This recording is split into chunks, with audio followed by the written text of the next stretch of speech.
7 বছরেরও বেশি সময় পর 27 ফেব্রুয়ারি অনুষ্ঠিত হচ্ছে বিএনপির বর্ধিত সভা, যেখানে অংশ নেবেন কেন্দ্র তৃণমূলের বিপুল নেতাকর্মী। অনুষ্ঠানে বিএনপির ভারপ্রাপ্ত চেয়ারম্যান তারেক রহমান তৃণমূলের কথা শুনবেন, দেবেন নানা দিক নির্দেশনা। দলের দায়িত্বশীল নেতারা জানান, জুলাই বিপ্লবের পর পরিবর্তিত প্রেক্ষাপটে দলের করণীয় ঠিক করতেই এই বর্ধিত সভা।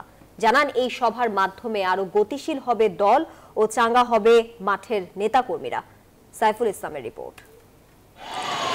2016 সালের 19 মার্চ বিএনপির সর্বশেষ জাতীয় কাউন্সিল অনুষ্ঠিত হয়, আর 2018 সালের 4 ফেব্রুয়ারি অনুষ্ঠিত হয় দলটির সর্বশেষ বর্ধিত সভা।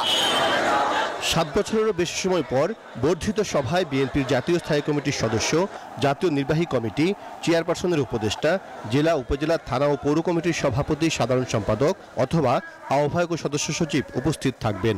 এছাড়া 2018 সালের সংসদ নির্বাচনে যারা দলের প্রার্থী ছিলেন এবং দলের টিকিটের প্রার্থী হওয়ার জন্য চিঠি পেয়েছিলেন, তারা এই বর্ধিত সভায় অংশ নেবেন। পরিবর্তিত প্রেক্ষাপটে এবং দ্বাদশ জাতীয় সংসদ নির্বাচনের আগে এই বর্ধিত সভাকে অত্যন্ত গুরুত্বের সঙ্গে দেখছেন তৃণমূলের নেতাকর্মীরা। বর্ধিত সভা সফল করতে দলের সিনিয়র যুগ্ম মহাসচিব রুহুল কবির রিজভীকে আহ্বায়ক করে 27 সদস্যের বাস্তবায়ন কমিটি এবং 6টি উপকমিটি গঠন করেছে বিএনপি। দলের ভারপ্রাপ্ত চেয়ারম্যান তারেক রহমান আমন্ত্রিত তৃণমূল নেতাদের বক্তব্য শুনবেন। এছাড়া প্রথমবারের মতো তৃণমূল নেতারা সরাসরি দলের ভারপ্রাপ্ত চেয়ারম্যানকে প্রশ্ন করার সুযোগ পাবেন। বর্ধিত সভাটি আর কিভাবে খুব সুন্দর এবং সফল করা যায়, এবং সারা বাংলাদেশ থেকে যারা আসবেন, আমাদের প্রতিনিধিরা, আমাদের ডেলিগেটরা যারা আসবেন, সমস্ত জেলা, থানা, উপজেলা, পৌরসভা থেকে আর যার যেসব প্রতিনিধি আসবেন, তাদের এসে যেন সেখানে সুন্দর পরিবেশে তারা সেই অনুষ্ঠানে তাদের মতামত ব্যক্ত করতে পারেন। টানা 7ম মতো বেস্ট টিস্যু পেপার ব্র্যান্ড হিসেবে স্বীকৃতি পেয়েছে বসুন্ধরা টিস্যু।